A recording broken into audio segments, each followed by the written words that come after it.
오늘 함께 나눌 말씀의 제목은 사람의 지혜로 알 수 없는 일입니다. 성경은 하나님이 창조주로서 모든 역사의 주인 되심을 선포함으로 시작이 됩니다. 그 증거는 하나님의 계시가 인류의 역사에서 성취되는 것을 보게 됩니다. 그러나 그 계시는 하나님의 영을 받는 자만이 깨달아 알 수 있습니다. 하나님의 비밀한 것을 사람의 지혜로 알 수 없기 때문에 그렇습니다. 느부갓네살 왕이 꿈을 꾸고 변민에 빠졌습니다. 이는 그 꿈이 중요한 의미를 지니고 있다고 느꼈기 때문입니다. 고대 사회에서 꿈은 신이 계시하는 것이라고 믿었습니다. 실제로 성경에서 하나님이 꿈을 통해 계시하는 장면이 여러 번 나옵니다. 야곱의 아들 요셉의 꿈은 장차 요셉이 애굽의 총리가 될 것을 예고합니다.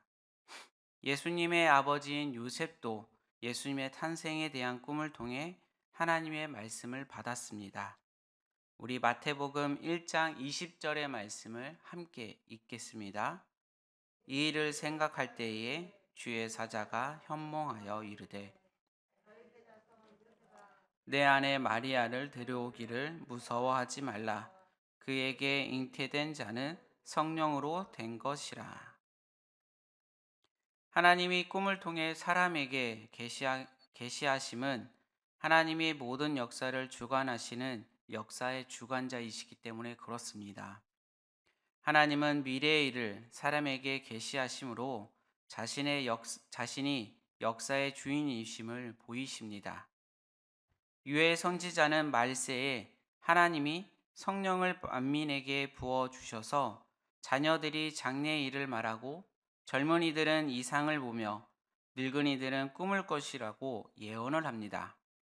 우리 요엘서 2장 28절의 말씀을 함께 읽겠습니다. 그 후에 내가 내 영을 만민에게 부어 주리니 너희 자녀들이 장래의 일을 말할 것이며 너희 늙은이는 꿈을 꾸며 너희 젊은이는 이상을 볼 것이며. 이는 성도들에게 하나님의 계시의 영이 임할 것을 의미하고 있습니다. 성도는 성령 충만함으로 계시의 영을 받아 하나님의 뜻을 깨닫고 하나님이 모든 역사의 주인이심을 전해야 합니다. 느부갓네살 왕이 박수, 술객, 점쟁이, 술사들을 부르고 자신이 꾼 꿈이 기억나지 않으니 꿈의 내용과 의미를 고하라고 명령합니다. 만일 그렇지 못하면 다 죽이겠다고 협박을 합니다. 꿈의 내용을 알면 해석은 나름 볼 수 있지만 내용 자체를 모르니 그것을 해석하라는 명령은 사람이 도저히 해결할 수 없었습니다. 사람들은 느부갓네살 왕이 정신이 이상하거나 의도적으로 자신들을 죽이려고 억지를 부린다고 생각하고 있습니다. 그래서 신이 답을 주셔야만 알 수 있다라는 그들의 답변이 정답이 될 수 있습니다. 인생의 어려운 문제를 만나면 자기를 부인하고 하나님만이 문제를 해결할 수 있음을 고백하는 것이 문제 해결의 시작이 됩니다. 하나님만 의지하는 겸손한 자세를 지녀야 하는 것입니다. 하나님이 느부갓네살 왕에게 꿈을 꾸게 하시고 그 꿈의 내용 자체를 기억 못하게 하심은 하나님의 영광을 온전히 드러내기 위함입니다.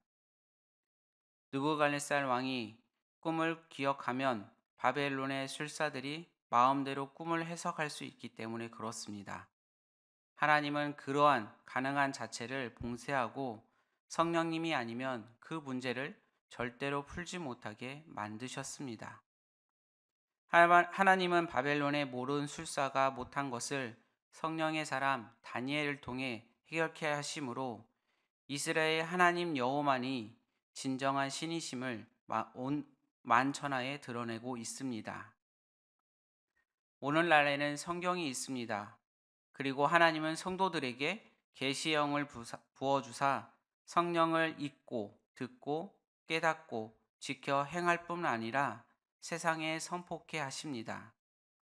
그러므로 성도는 성령 충만하여 하나님의 계시를 온전히 깨닫고 순종함으로 하나님을 기뻐하시게 하며 하나님을 온전히 영화롭게 하는 사명을 수행해야 합니다. 말씀 예배소서 1장 17절의 말씀을 우리 함께 읽겠습니다. 우리 주 예수 그리스도의 하나님 영광의 아버지께서 지혜와 계시의 영을 너희에게 주사 하나님을 알게 하시고. 신앙의 근거는 하나님이 계시하신 말씀입니다. 계시의 말씀을 깨달아 행하는 것이 신앙의 생활입니다. 그러므로 성도는 하나님의 계시의 영을 구하여 받음으로 하나님의 말씀을 온전히 깨달아 알고 그 말씀을 실천하여 하나님의 뜻을 성취하는 복된 삶을 살아야 합니다. 위기는 믿는 자에게 곧 기회가 됩니다. 모름지기 영웅은 난세에 드러나는 법입니다. 다니엘과 그의 친구들은 바벨론 제국의 포로가 된 땅에서 아무것도 모르고 지내다가 처형에 처할 위기에 처하게 됩니다.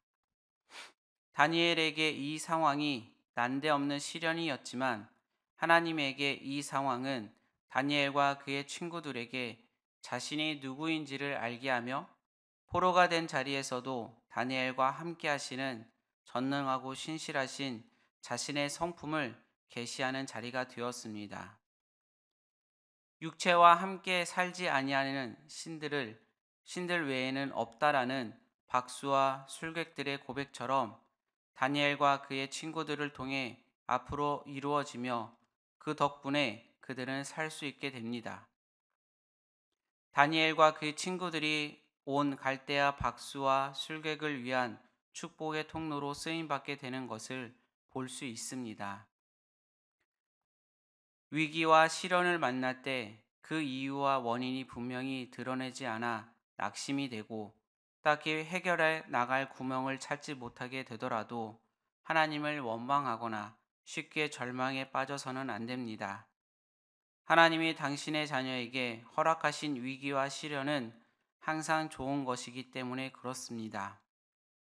마태복음 7장 11절의 말씀처럼 아무리 약한 자라도 좋은 것으로 자신에게 줄 알고 하물며 하나님께서 구하는 자에게 좋은 것으로 주시지 않겠느냐라는 말씀을 보며 나에게 닥친 위기와 시련은 그것을 통해 나 자신을 더 알게 하거나 나에게 하나님이 누구신지를 더 알게 하거나 아니면 하나님을 알지 못하는 다른 이웃들에게 하나님을 알게 하기 위한 그런 위기와 시련일 수 있습니다. 어려울 때 하나님이 앞으로 하실 일을 잠잠히 참고 기다리며 바라볼 수 있는 여러분들이 되시길 소망합니다. 우리는 성공이 행복과 평안을 가져다 줄 것이라 생각을 합니다. 하지만 성공은 우리에게 평안과 안식을 가져다 주지 못합니다. 느부갓네살 왕은 바벨론 제국의 왕이었지만 꿈 하나에도 번민하며 잠을 이루지 못합니다. 하나님이 허락하지 않으면 잠조차 마음대로 잘 수 없습니다. 하나님을 사랑하는 자에게 하나님께서 잠도 주십니다. 참된 평안과 안식은 하나님께서 주시는 것임을 알아야 합니다. 그러므로 우리는 역사의 주관자이시며 우리를 누구보다 잘 아시는 하나님을 인정하고 그분께 우리의 인생을 맡길 때 가장 안전되고 복된 삶을 살 수 있습니다. 다니엘이 위대한 것이 아니라 다니엘에게 꿈을 알게 하시고 해석하게 하신 하나님이 위대한 것입니다. 오늘도 위대하신 하나님과 함께 하시는 여러분들이 되시길 소망합니다. 오늘의 말씀처럼 위기 속에서도 하나님과 함께 하시는 그 다니엘과 친구들을 보게 되며 또한 그 일을 통하여서 하나님께서는 하나님이심을 나타내심을 보게 됩니다. 오늘도 그 하나님을 나타내시고 또 하나님을 붙잡고 그 안에서도 승리하시는 여러분들이 되기 소망합니다. 기도하시겠습니다. 사랑의 하나님, 나에게 닥친 위기와 시련 가운데 하나님이 하실 일들을 바라볼 수 있는 믿음을 얻기 원합니다. 나의 연약함을 도와주시옵소서. 때론 미래에 대한 염려와 오늘에 대한 불안감이 연습해 찾아올 때 하나님을 기억하고 하나님을 의지하여 주시옵소서. 우리의 모든 삶을 이끄시는 주님, 오늘도 주님의 손에 의탁하오니 선하신 하나님께서 선한 길로 우리를 이끌어 주시옵소서. 모든 것을 주님께 맡깁니다. 함께하여 주시옵소서. 사랑이 많으신 예수님의 이름으로 기도드립니다. 아멘.